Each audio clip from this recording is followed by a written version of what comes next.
Happy Thursday, everyone. Jo Madden here. It is time for last call over on a WagerTalk. We got a loaded show today. It is Thursday night football, but don't forget, college football is on deck as well tonight. So super excited for this one. We've got great guests coming out. We have Teddy Covers and Adam Trigger as well.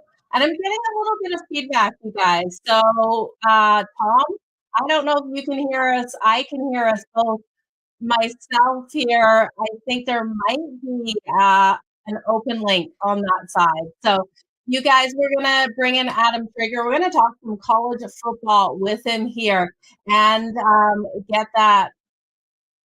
Can you guys hear too? Let's just see for 1 second if you guys as well, because I'm hearing that too, and it's driving me crazy. I can't think hearing myself out there. But you guys jump into the live chat and make sure you do drop those questions and comments over in the live chat. We're going to try to get to all of yours. We're seeing so many new members dropping in today over here on WagerTalk on YouTube. So I appreciate you guys for jumping in as well. So let's bring Adam Trigger in. We're going to talk this college football game. We have Army versus East Carolina tonight. Now, this is a game that we did see a lot of movement on the line in this game here. We've got a total of 52.5 right now, Adam. Yeah, definitely interesting line movement. First of all, good to see you, Jo. I'm excited for some Thursday night football. And yeah, we've got college to talk about first. Game over in the American Conference, Army, East Carolina. So let's address the line movement first. It opened around, I believe, 2.5, all the way up to 5.5. It's come back down. I do agree with this move back to where it opened. That's kind of where I make the number. And I'll be honest, in hindsight, I kind of wish I did take that 5.5. I thought about it, just couldn't quite get there, but that's the way I lean. And if I could go back in time, I probably would have taken that 5.5 and given it to clients. Since I missed it, I'm just going to talk about it here as a free play, but who knows? They fall behind early. Maybe you can get that number in play. I do think this is a decent matchup for Army. I think Army is a little underrated right now. So thing about Army, and this is a team that it is one of our teams here in New York. I've been to West Point a handful of times. I actually got this great hoodie at the Army-Navy game with Dan Alexander. Phenomenal time. Everyone should go to Army-Navy football at some point. But last year, Jo, Army, historic season for this team. 12-2. They started the year 9-0. Their only losses were to Navy and Notre Dame. One of the best seasons in the history of the school. Didn't lose a game in the American Conference, their first year in the league. And so, they come out this year. It has been very, very interesting, their first 3 games, because I think they've played well enough to win all 3. They're 1-2 coming into today, but the one win was they were a 17-point underdog against Kansas State. So what do you make of that, right? You're 1-2. You have the upset as a 17-point underdog. You lose to an FCS school.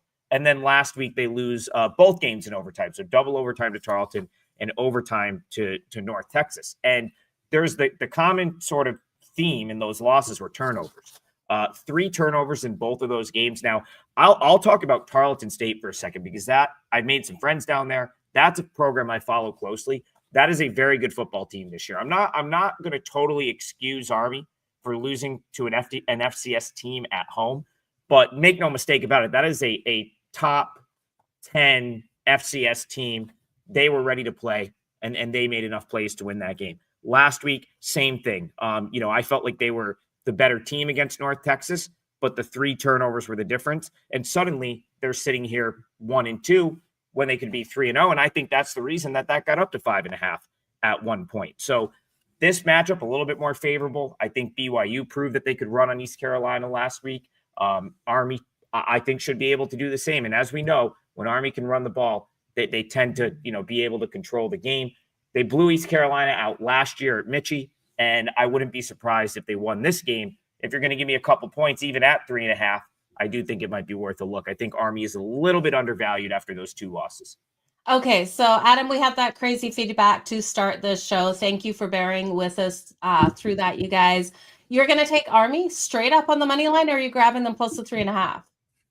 I still think I like the points. I still think I like the 3.5 points. It's not as good of a number as you could have gotten. Of course, 5.5s were out there. But 3.5. I still think you cover a couple of key numbers. So me personally, if I was going to bet this game, I might shop around and see if there's still 4s out there, but I would still take the points. I could see it maybe coming down to a last-second field goal, possibly ending up in overtime again. So I'd rather have the points than the money line. Okay, so Army with field goals. They have to make it, though, Adam. We saw a couple missed field goals so far this season, including one in overtime. So let's keep our fingers crossed there for special teams for Army. Now, I know Thursday night football, we're going to stay off it. You got a 5% play over on WagerTalk for us there. So people, you can head on over if you want Adam Triggers 5% in tonight's Thursday football matchup between the Seattle Seahawks and the Arizona Cardinals. But we're going to look at a big game this weekend. Well, maybe not a big game, a big spread. The Buffalo Bills are in action. They're laying 15 points, Adam. Where are you going to go in their matchup? Yeah, and also, if you're tuning in for the Thursday night game, Teddy's going to come on and do a better breakdown than I could do on that Thursday night game anyway. So we'll leave that for him. I'll talk some Saints Bills. I'll throw out survivor pools because I know everyone loves to talk about it. I think this is a big when you talk about Saints Bills this week, the big thing is going to be, well, do I just take the Bills in survivor? That's kind of what I'm kicking back and forth right now because you just don't see many 15, 16, 17 point favorites in the NFL. It's almost like I don't want to call it a free square, but it's as close as you're going to get to like it's as strong of a money line as you're going to get at this point in the season for sure in the NFL. Did a little research early on in the year. These big favorites tend to not only win but cover. And so the way I would look in this game would be to lay the points. I understand it's a big number. It's not as big as I make it. I thought this was going to be 17.5, or I made it 17.5. I figured we would see it sit at 17. I think it got up to 16.5. There's clearly been some money on the Saints that have pushed it back down a little bit. As far as my power rankings are concerned, Joe, I said this pretty much since the beginning of the season. I feel like the Buffalo Bills are the number one team in football. I've had them won all year. And other than the fact that maybe their strength of schedule isn't great, there's been no reason for me to change that. Coming off the Ravens win, they've taken care of business. I still have them at 1. And on the other end of the spectrum, I have New Orleans. I think they're the worst team in the league. They were absolutely blown out by Seattle last week. The Bills, I don't think they played great against the Dolphins, but they still won the game by 10. They had to deal with a short week. They had two starting defenders out. Hopefully they can get at least, one or both of them back. Now they have a long, week to prepare for the Saints. It's a home game and it's early in the season.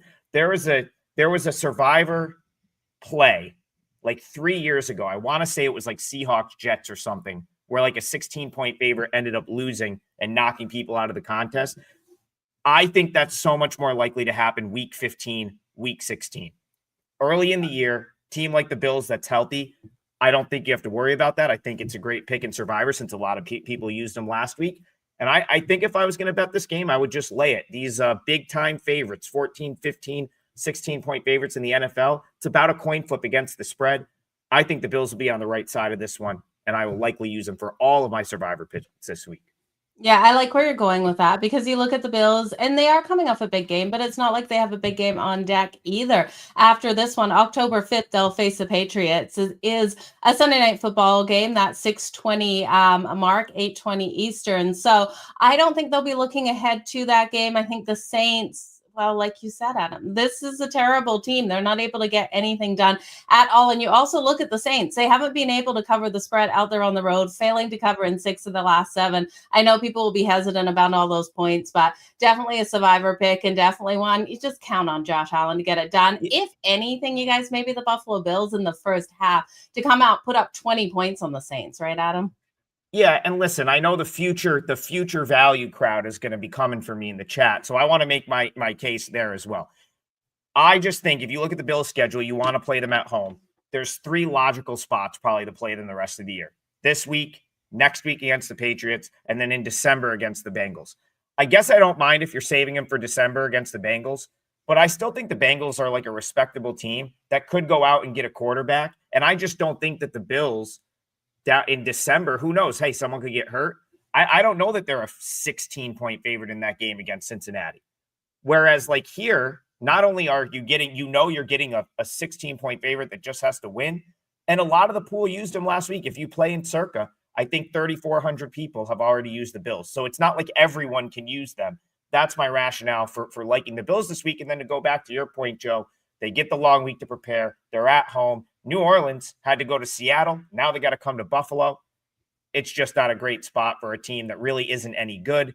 I just don't see how the Saints win, and I do like the Bills to cover. Absolutely, especially with Spencer Rattler leading that team there. Adam, I know you've been crushing it in the NFL. The Weekend Warrior package will be up for everyone this weekend, which is college football, NFL plays. They'll throw in Monday as well. What else have you got for us? What can people expect when they go over and buy your packages at WagerTalk? Yeah, the Weekend Warrior package. I'll definitely have other NFL. I do have a 5% in the NFL tonight, and I never play these Thursday games, so I'm terrified. But I really do like my angle in this one, so hopefully we're on the right side there. As you said, NFL's been very good. I've only made 8 plays in the NFL this season. I'm 6-2. 3 of them were 5%ers, and those are 2-1. And the one that lost was Monday Night Football with the Texans, who were like a 4th and 10 away from winning that game. So I feel pretty good about how the NFL is going. I'll also be sprinkling in some college this weekend as well. So that Weekend Warrior, whether it's for me or for Teddy or any of our other handicappers, that Weekend Warrior is a really good deal. And I will get yelled at by Johnny if I don't mention that Major League Baseball plays for the rest of the year. Non-5%ers are all going to be $9. It's great value. Wow. I think we're going to run that. I know we're going to run that for the rest of the regular season and probably into the playoffs. So keep an eye out for that. Our Major League Baseball best bets will be on sale for $9. Absolutely. And then everyone can watch your total bases weekdays. What time does that kick off, Adam?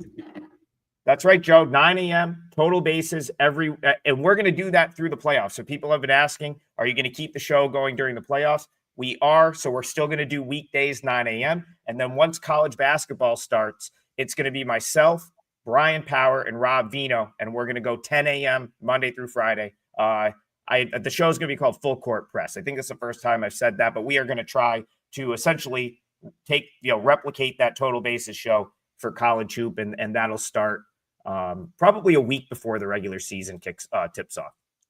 I absolutely love it. We've got Adrian coming in with the best show on WagerTalk, Total Bases. So Adrian showing you the love. Adam, thank you so much for joining us here today on Last Call. Best of luck in all of your bets. Crush that 5%er tonight.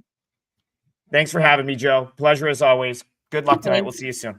Good luck today. Thank you, Adam. Okay, you guys, that was Adam Trigger. Head on over to wagertalk.com to get all of his best bets, including his 5% play tonight. And like I talked about, that Weekend Warrior package is up again this weekend. And with that Weekend Warrior package, you will get the handicappers of your choices picks in Saturday, Sunday football, and Monday will be thrown in for free. I also want to remind you guys, open your Odds Logic page as we go over these games here. We're going to bring in Teddy Covers in just a second. We're talking this Thursday night football game.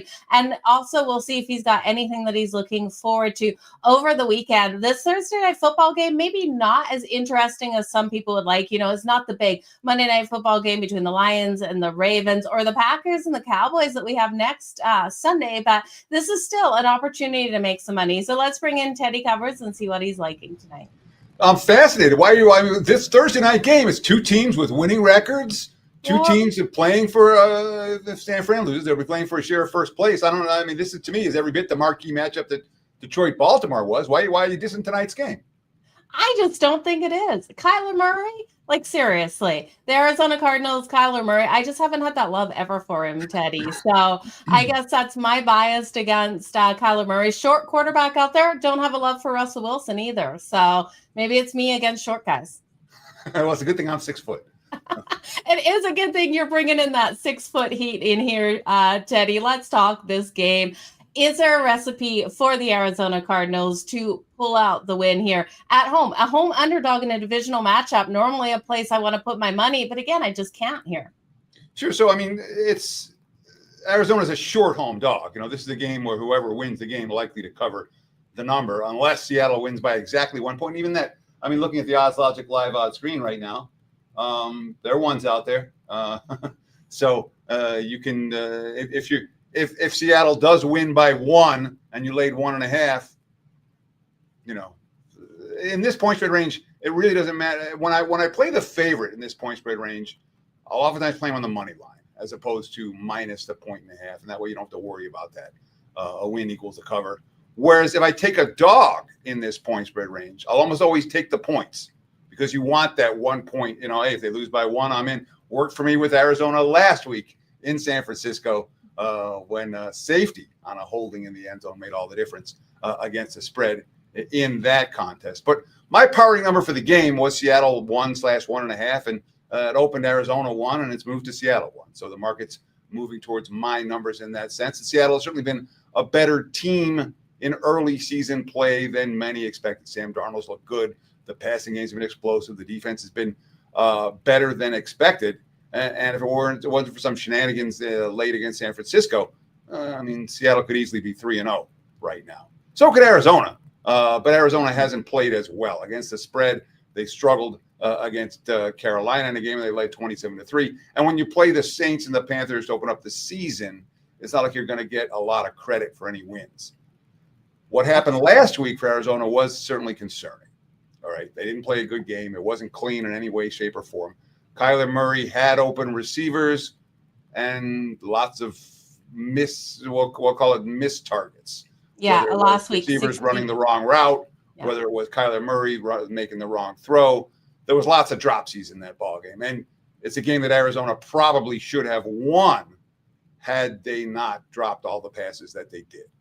Yeah, we've got to see his receivers hold on to that ball. 22 of 35 attempts, only for 62.9% completion rate. But overall in the season, it is a 67.4. And I have to clear things up. It's not short guys. I see those comments there. It is short quarterbacks. How do they see over those offensive linemen there? You got 6'4" offensive linemen in front of you. It is a hard job for those quarterbacks. But Kyler Murray, I agree. Kyler Murray can run with his legs, Teddy. We're seeing Murray over 30 rushing yards in the comments. Would you look at Kyler Murray to use his legs in this one? We know that they did lose their running back, James Conner. So will they see Kyler Murray have to scramble?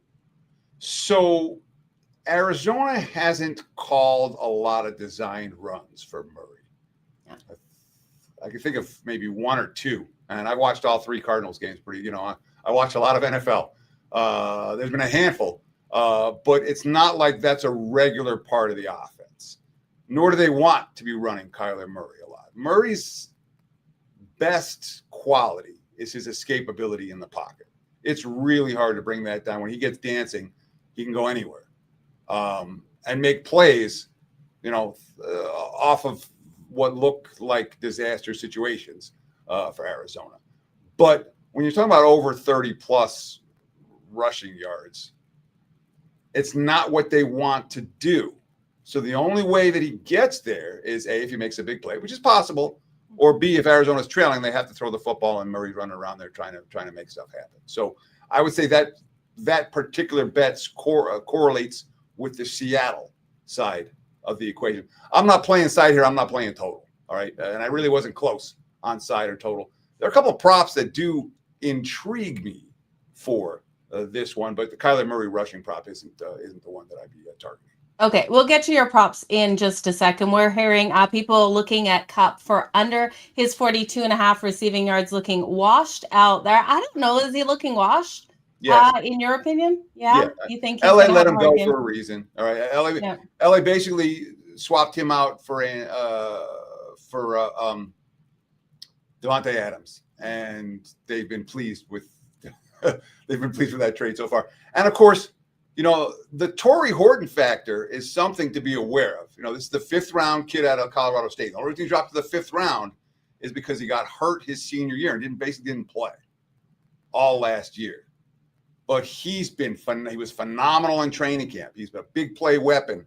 And he's taking some of Coop's targets and some of Coop's playing time. And when you have a 5th round rookie that's making plays, the markets don't always, especially against a named player like Kupp, who's been around for a while. I'd much rather, I no argument with a Kupp under and a Horton over if you think Seattle's going to be passing the football a lot tonight. Okay, so if you think Seattle's passing that football, putting those yards on the secondary there, of the Arizona Cardinals that have had those struggles, could you see a recipe for the Seattle Seahawks coming out and winning this one by over a touchdown, Teddy? I'm expecting a competitive game. Okay. And look, of all the night, Thursday night football has a lot of randomness. All right. It really does. More than Sunday night, more than Monday night. Thursday night is when you talk about trying to put together a game plan from teams that, they played on Sunday, they got a rest on Monday. It's a one-day install for anything they're trying to do, So what you see tends to be, a fair bit of randomness on Thursday nights. And sometimes it works in your favor. Sometimes it doesn't. But unless I have a strong reason to play a Thursday night game, I tend not to get involved because of that. I find the results to be a little bit more random. Yeah, absolutely. Don't blame me on that. But you do have some props that you're leaning on tonight in Thursday night football. So who do you have circled for us? Sure. But if you're asking, do I think Arizona can give them a game? Yeah. I mean, I don't think Arizona is. I don't know they're likely to get blown out. All right. And Seattle's won the last 7 meetings. So it's not like Arizona is in a situation where they're going to look past this opponent. Again, they're in theory, they're playing for a share of first place in the best division in football through the first 3 weeks of the season. But prop wise, I talked about Horton a little bit, but I really want to talk about 2 guys that are going to get touches tonight because of injury concerns. Zay Jones is out for Arizona. What does that mean? That means Michael Wilson is going to get targets and playing time. And Wilson, so far this season, he has 3 catches for 21 yards, complete non-factor. But tonight, he's going to be on the field, and he's going to get reps, and he's going to get chances taking Zay Jones' spot. So Wilson over is one that makes sense to me. Another one that we should talk about is, of course, the James Conner injury, which leaves Trey Benson as Arizona's lead back. Now, you look at the rushing numbers or the attempts numbers, and they're sky high already. But from a receiving standpoint for the running back, and this number, since I've been sitting here, okay, I came into the, I logged in, 5 or 10 minutes early, like we do for all these shows, and the number was 19 and a half. And then I checked again, it was 20 and a half. And now it's 21 and a half. So you're not getting the best of the number anymore with Benson receiving yards. That being said, over 21 and a half to me makes a ton of sense. So Wilson over, Benson over. And for 2 Arizona players who are going to get more playing time tonight, they haven't any previous game because of injury. So that's 2 that just, just basic strategy. They make sense. And the numbers not inflated necessarily because neither guy has done a whole lot so far this season. But Benson receiving yards, Wilson receiving yards are 2 that make a ton of sense. Yeah, I like where you're going. So Wilson's receiving yards at 23.5 is minus 112 currently on a couple of the books. And then Trey Benson, that 20.5. Would you think of combining his rushing and receiving? Because he does have a rushing and receiving prop together. Oh, it just ticked up, Teddy. It was 78.5. They just ticked it up to 80.5. I was like, that's a great number. But so that's the fun of doing this stuff live as opposed to doing it when it's taped. Stuff happens in real time, and you got to, all right, what are we going to do? What are we going to do? Is it still value at that number?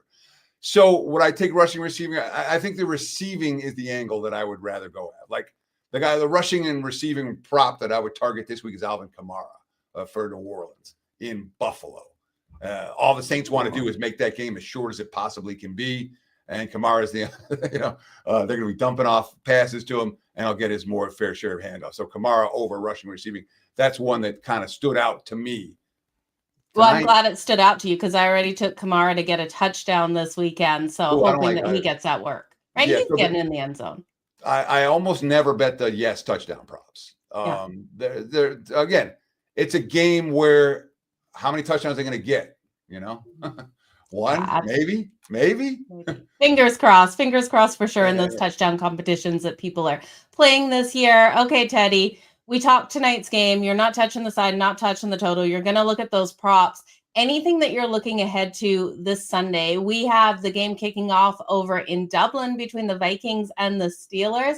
That's going to be an interesting one. There's rumors Aaron Rodgers sitting in the pubs drinking Guinness is going to be able to show up for this one. So Aaron Rodgers has not been good. All right. He really hasn't. And he wasn't good last year, and he was hurt the year before. And there's a reason that Green Bay ran him out of town before that. I'm not an Aaron Rodgers fan at this stage of his career, not even close.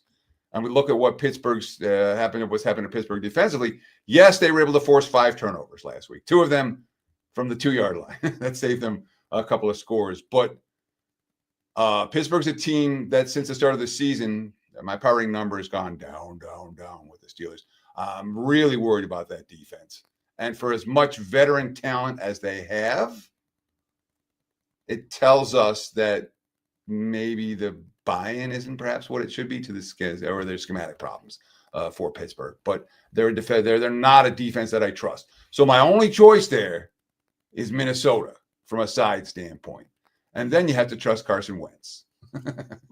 And for all the success that went, look, if I'm playing, I'm laying. It's Vikings or pass. All right. Yeah. But I haven't bet it yet. And I mean, what are we looking at now? 2.5 is the prevailing number in that contest. I lean, even though I don't trust Pittsburgh's defense, I don't trust their offense either.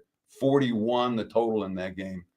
So lean to the under in Dublin. And of course, Dublin, year round, you're likely to get weather. I've not yet done a good. That's one of the things I do on Thursday nights. I go through the weather for everywhere. Yeah. I haven't seen a look ahead forecast yet, but I would not be surprised if it's damp field conditions. I would expect it as well. My aunt and uncle are over there right now, and they're saying beautiful blue skies. They sent me a couple of pictures of, the signage out there on the streets, and it's great weather now, but it's a long time between now and Sunday, us sitting here on a Thursday. I've got to ask you about one game that's close to my heart, and I'm wondering if the Chargers are sitting in a situation where this could be the ultimate letdown, where everyone's laughing at them after this Sunday game. The Chargers, after winning 3 divisional matchups, now face the New York Giants with Jackson Dart getting the start. They're in New York for this one. The Chargers are a 6.5-point favorite. Would you trust them this week, Teddy? Not a chance. No, I mean, you talked about the spot. When you talk about back-to-back division games, all right, and you win all 3, and they're tough, and now you're going east for an early start game, I'm not buying the Chargers. So it'd be Giants or pass from a side standpoint. The total is certainly worth taking a look at in that ball game as well. We're talking 43.5 now, 44 as the prevailing numbers. And you got a rookie QB on the one side. You have a Chargers team that all they want to do. The Chargers do not want to have Justin Herbert drop back and pass 50 times a game. They want to be a team that dominates the line of scrimmage up front and runs the football. That's Harbaugh's mentality. And certainly for a game like this, I would expect a heavy dose of let's run Omarion Hampton as many times as we can against the G-Man defense. So I lean under in that game. And from a side standpoint, I want no part of LA laying the points this week from us. It is one of those spots that stands out like a sore thumb. Bad spot for the road chalk. Can't lay a touchdown in those type of games. It's not profitable long term. Yeah, I'm completely with you there. You got to think the New York Giants will look to run Scatterboo as well. He's been looking great out there for the New York Giants. So that should be a heavy run game. I'm with you, the 43.5. Is there any other games that stick out to you on a Sunday that you quickly want to just give us some thoughts on, Teddy? I can run through the whole board if you want. I got thoughts on every game. It's what we do. And especially when it gets to, because for me, I usually put out the majority of my plays on Friday. I want to have the week to think and discuss and see what stuff moves.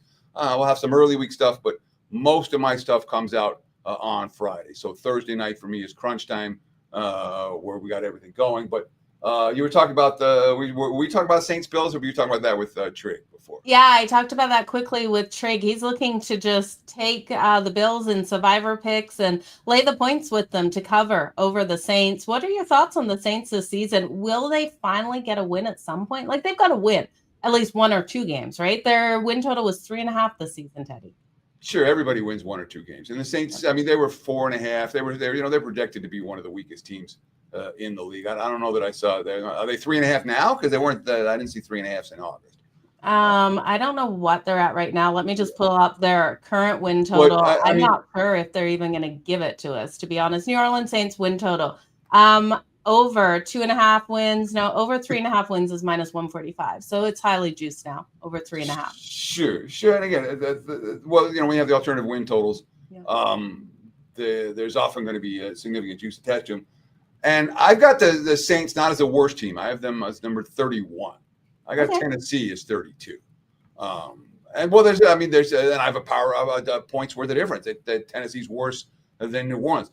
New Orleans, there's some talent on that roster. All right, and they don't have a quarterback. They have a first-time head coach. They're obviously going to go through some growing pains, but it's not like they've been non-competitive. They were competitive twice in 3 games, and they've shown heart when trailing. And this is as flat as spot can be for Buffalo. You know, we're going to see how the Bills are wired. You know, are they wired to when they, you know, because last year they had a hand, I think at 3 different times as home favorites where they just destroyed their opponent and kept scoring, and 35-10 and those type of final scores, which is good when you want to lay this type of price range. But I'm wired in the way that I can't lay 2 touchdowns in the NFL. I just can't do it. You know, there are too many. You know, and when you're laying 2 touchdowns, you better be real comfortable that they're going to be up by more than 3 touchdowns, because who knows what happens that last drive. You know, So I could only take New Orleans plus the points in that matchup, and it's the kind of when you're talking about one of the best teams in the league against one of the worst, the spot has to be overwhelming for me to get to one of the worst teams. So we're not going to get there. Lean under in that game. Again, like I said, New Orleans wants to shorten the game. Buffalo wants to shorten the game. I'm expecting lots of let's run the ball up the middle. It'd be really interesting. Yeah, it'd be really interesting in this one, Teddy, if Buffalo comes in totally underestimating the Saints, and maybe the Saints score first. There is a first quarter bet there of the New Orleans Saints plus 3.5, and you're getting that at minus 105. So if Buffalo kind of overlooks them because they are off a couple big wins, we could see it happen. But I don't want to put my money on the Saints, right? Like it would be, for me, I agree with you, the Saints plus the points or nothing, but it's a hard pill to swallow for sure. So first quarter bets are all about coaching tendencies. All right. Nothing to do with which side is good, which side is bad, any of that.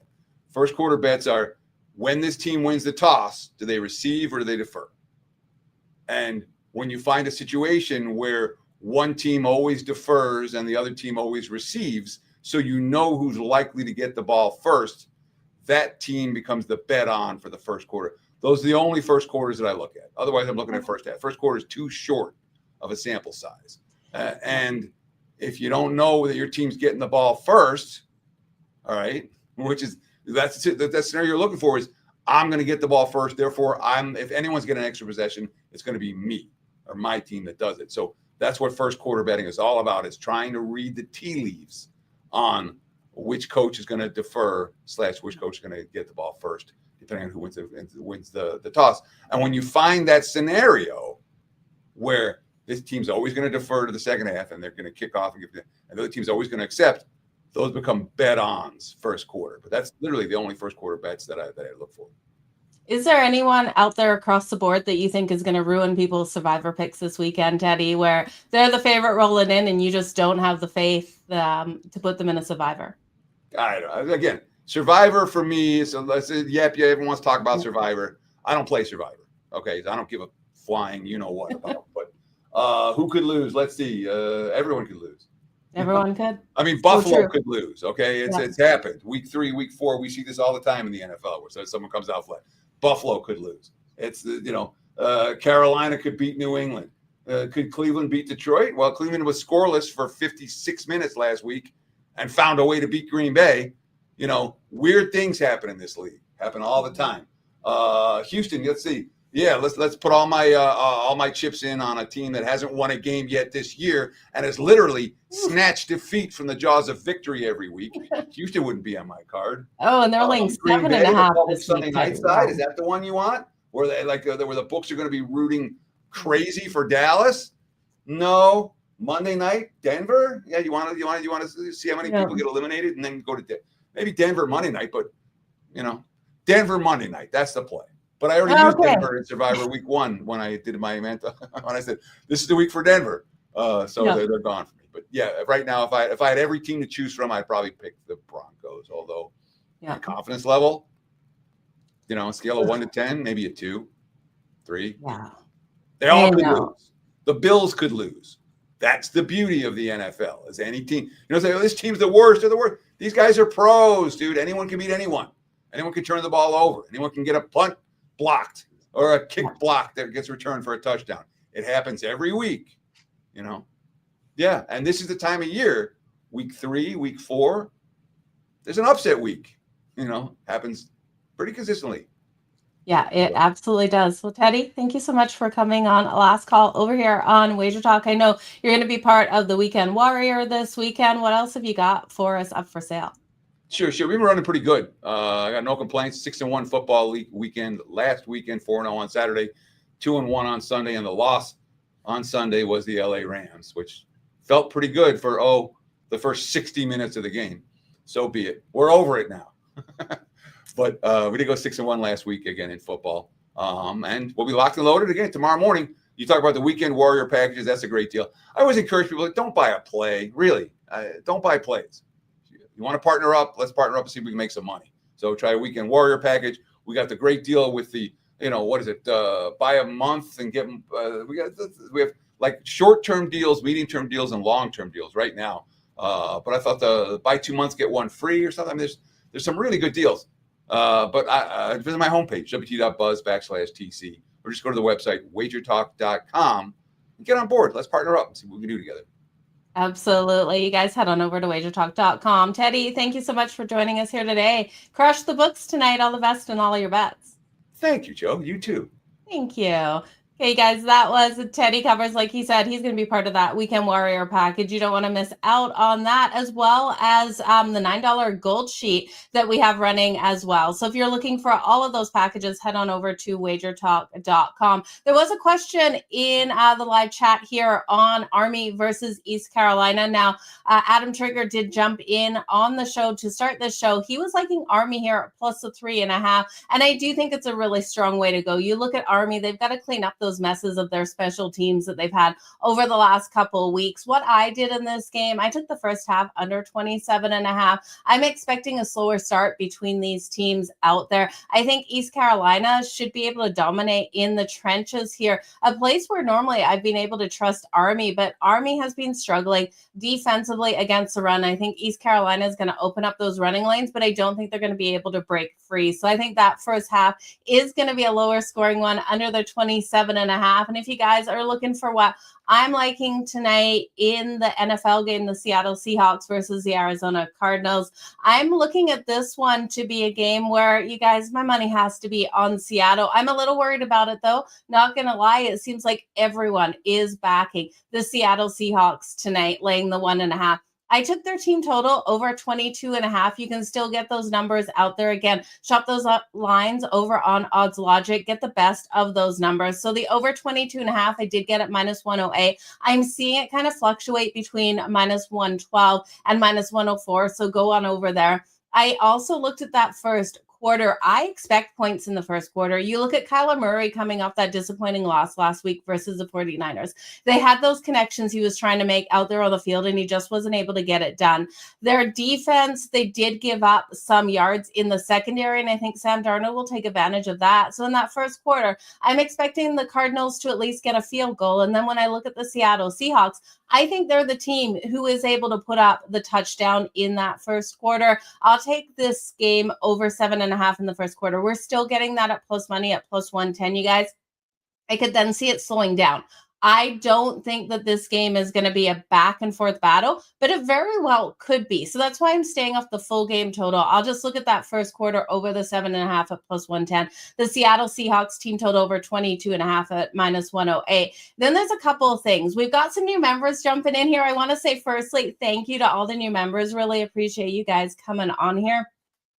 I want to note the fact that Sam Darnold has been playing great. You look at him this season, he in the 3 games has a 70.3% completion rate, 52 of 74 for 663 yards, 2 carries for 14 yards as well. Let me just have a sip of water, you guys. I got to tickle my throat.